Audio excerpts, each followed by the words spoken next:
So hello everybody, welcome to the live. It's been a while since I came on live, and I will get into why. I've had some health issues, and that's going to connect into what we're talking about today in the connection between health and creativity, because as you guys know, I am all about creativity and creative work and amplifying your creativity so that you can make an impact.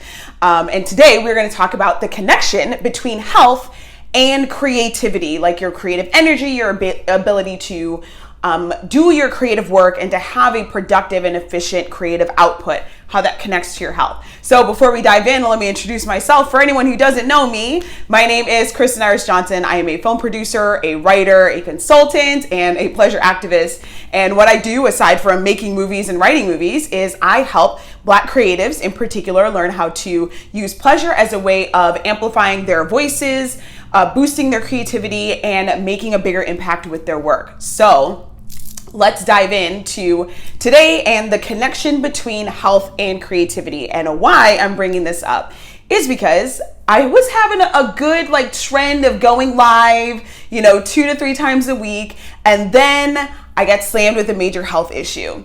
So for me, I actually have 2 autoimmune conditions, but one of them stays pretty well under control and the other one just has a fucking mind of its own, right?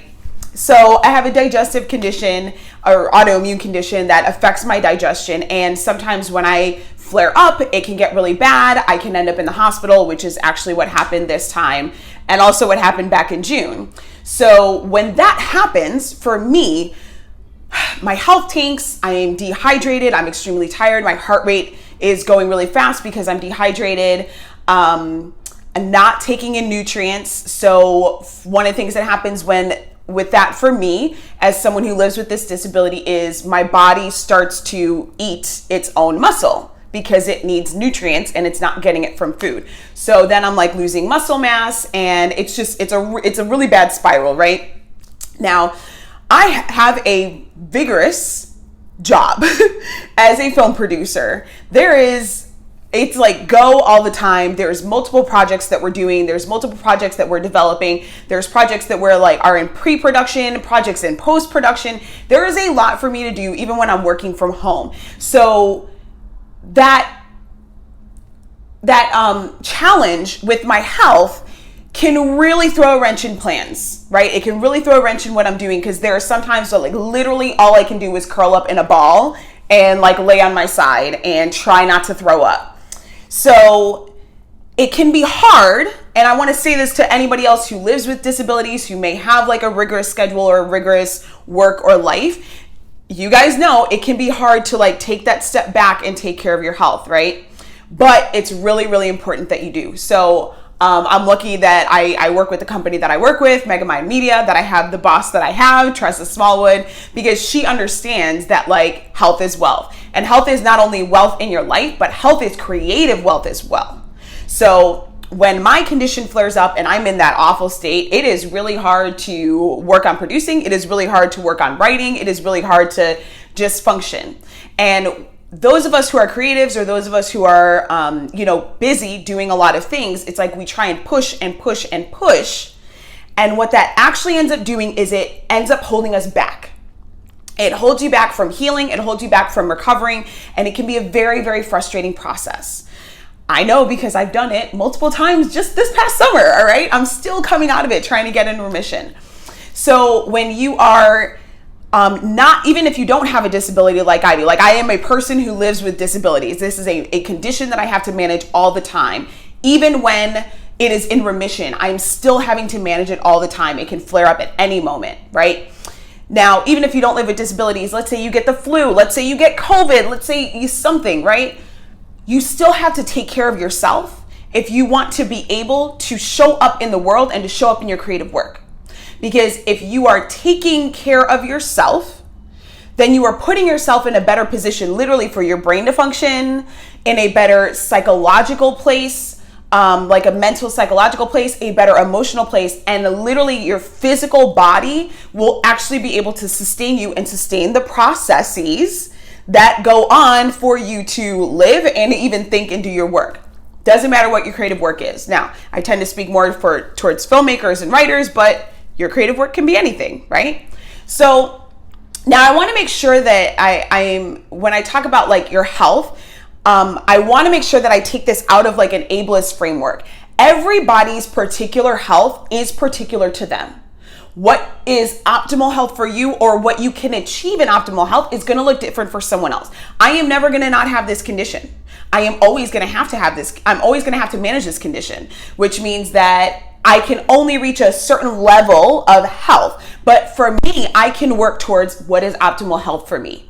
What is optimal health for my body? What are the things that I can do? So for me, working out is a huge thing. I just started this new workout regimen. It is extremely rigorous. I have changed my eating habits. I got a book on my condition and diet and nutrition for my condition. So I've started changing my eating habits.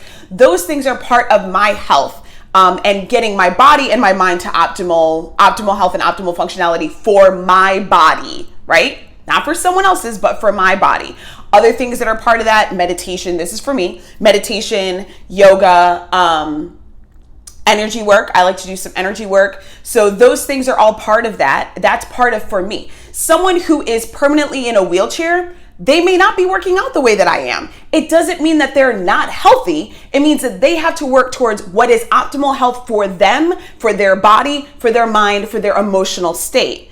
And whatever is optimal health for you is going to put you in a better place to actually move your creativity forward, right? So if you're someone who is in chronic pain, that is like literally you can't do anything about it. You might be able to manage the pain, but you can't get rid of the pain. I've been there before because that's my other condition, but now it's under control.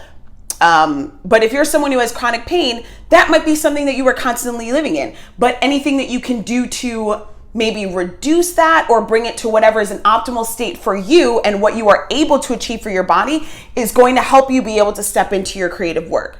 So everybody's body is different. Everybody's mind is different. What you're able to achieve for optimal health for you is different. But when you work towards that and caring for yourself in whatever way is actually good for you and your body, your mind, your spirit, then you will be able to step more fully into your creative work and get your voice out there, get your message out there, make an impact, inspire others. And that's really important, especially as Black creatives, because the work that we do, the messages that we put out, the ways that we bring new perspectives to the world, the things that we share, that is what creates change. That's what creates change in the world. There's part of what, even the work that I'm doing, even some of the ideas that I have in story, using story the way I do, I am hoping to use that to inspire change in the world that is going to make it easier for me, say as a person with disabilities, to navigate the world, because the world is not built for someone like me. It's not built for people with disabilities. We are expected to adjust to the able-bodied way of operating, and that is not necessarily always possible. And it's also not fair, because we really should be adjusting society and making things more accessible for people with disabilities, people who are most disadvantaged. It's disabled, people who are trans, queer, etc. So in the work that I do, in the writing that I do, there are ways that I'm using my writing to try and create change in the world. And for whatever it is that you're working on, for whatever it is you're doing, for whatever impact you want to have, whatever message that you want to send out in the world, to do that, you have to be able to put yourself in a more optimal creative space. And to put yourself in a more optimal creative space, putting yourself in a more optimal health space is going to only benefit you and propel you forward. So I invite you to look at for yourself, what are the things that are going to make me feel better? Not for someone else, not for someone else's body, not what society says is fitness or health or whatever that bullshit is. What are the things that are going to make me feel better and make me live better in my body so that I can move through the world and move through my creative work in a way that is going to propel it forward, right? Maybe it is changing the way that you eat. Maybe it is doing some deep breathing. Maybe it is making sure that you get enough sleep. Maybe it's drinking your water. I got this whole big jug of water that I drink every day. I really should be further ahead, but I've also had like 32 ounces of tea today, so I don't actually have to drink this whole thing. But hydration is a really important thing for me. So I'm making sure that I'm getting my water. making sure that I'm eating the right foods that are going to help support my healing of my flare up, my condition right now. So you have to think about that for you. Like, what are the things that are going to make me feel better? And start small. Maybe it's, okay, let me make sure I get a little bit more sleep. Maybe it's, let me take 5 minutes every day to just do some deep breathing and clear my head. Maybe it's eating, just have like one piece of fruit in the day. You know, maybe it's having a piece of fruit, whatever it is for you. But start to make a list and then start incorporating those things and see how you feel. See what shifts in your body, see what shifts in your mind, and see what shifts in how you are able to pursue your creative work, because it's going to make a difference. The connection between your health and your creativity is real, and that is something that you can actually control. And when you're having a bad health experience or a moment like I did where I had a flare up and I was in the ER, prioritize that. Maybe don't prioritize your creative work. Maybe prioritize, well, how can I heal this? How can I get better? How can I feel better sooner? And take care of yourself so that you can get back to doing the things that you love, to engaging with the people that you love to engage with, to going the places that you want to go. But it's all a process. So take care of your health. Health is wealth, and health is creative wealth.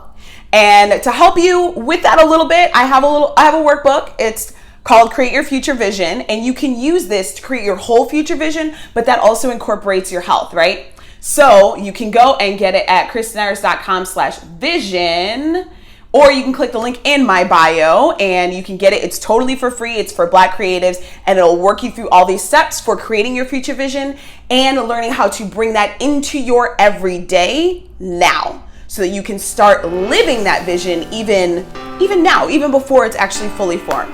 So thank you guys so much for joining me for this live, and I will see you guys in the next one.